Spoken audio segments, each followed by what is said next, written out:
आधीच प्रॉब्लेम्स आणि आयुष्य म्हणतं घे नवीन चॅलेंज. आज मॉर्निंगपासूनच खूप अस्वस्थ फील होत होतं, कारण आजचा दिवस खूप चॅलेंजिंग होता. थोडी भीती, नवीन सुरुवात आणि जुन्या आठवणी जागे करणारा होता. आज कोणती नवीन सुरुवात आहे ते मी सांगणार नाही, तुम्ही गेस करून मला कमेंट करा. आज पुन्हा तो दिवस आठवला ज्या दिवशी पप्पांचा फर्स्ट अँड लास्ट बर्थडे एकाच दिवशी झाला. असं वाटलं ते जाणार होते, म्हणूनच देवाने जे अपूर्ण राहिलं ते केलं.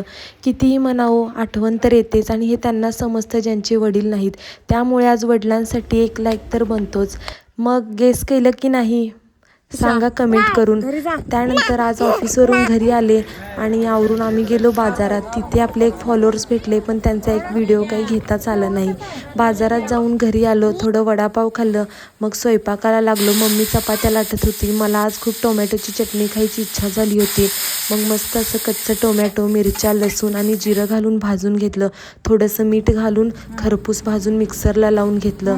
आणि ही चटणी एकदा तुम्ही पण ट्राय करून बघा, एक नंबर लागते. आणि गेस केले की नाही ते कमेंट